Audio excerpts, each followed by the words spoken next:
My name is Jessica Saxon. I'm a civil rights advocate and litigator from Washington, D.C. I'm here to provide public notice. This is in accordance with USCS Rules of Civil Procedure as well as Rule 17 and Rule 20 of the United States Supreme Court. The Constitution for the United States of America is the overarching requirement that every state must follow. I don't think that any one of you here would disagree with that.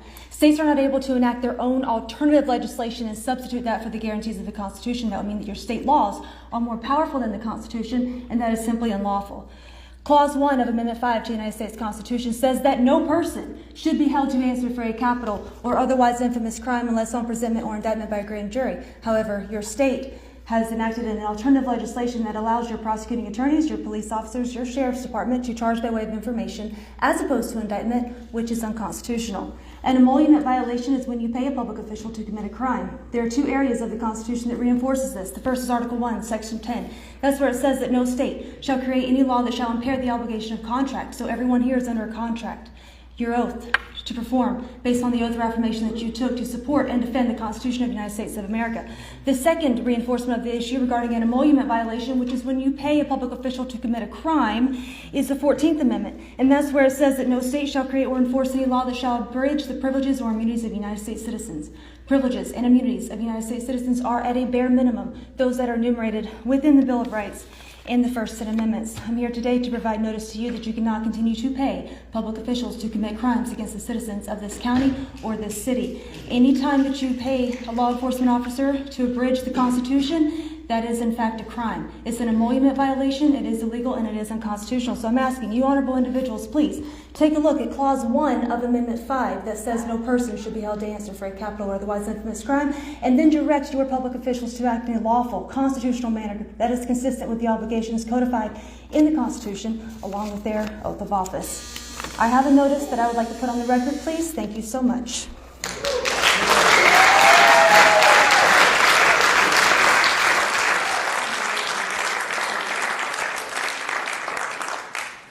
Thank you for your comments.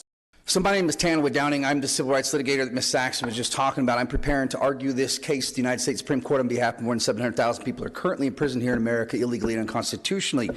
So I need to provide just a little bit of clarification so that you understand what just happened and how do we move forward, what we're asking from you. So again, no state can create its own alternative legislation, go out and enforce that as though it's the law, because that would be a direct violation of the Constitution of the United States. So if your sheriff's department are going out and executing warrants because the judge has ordered them to do so, but that judge relied upon an inferior state statute to order that arrest, that sheriff's department is now depriving them of rights under color of law. They're committing crime, and when they take them to that jail, they're now housing them unconstitutionally because there's no constitutional authority to do so.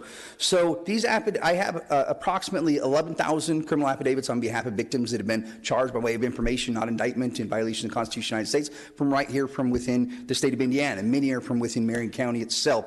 These affidavits, they identify two particular crimes. The first is Title 18 U.S.C. subsection 242, which is deprivation of rights under color of law.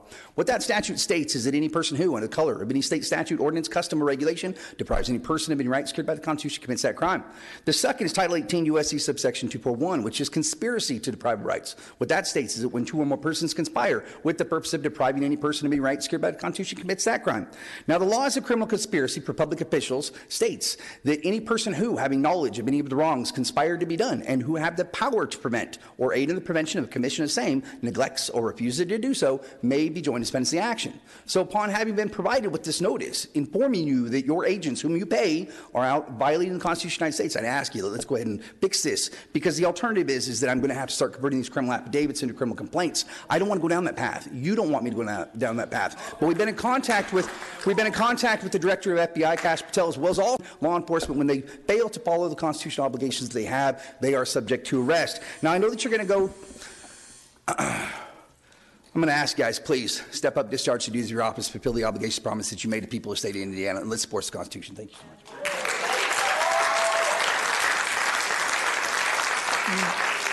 Violate federal law, you get arrested, don't you? Yes, Senator. We shall be free.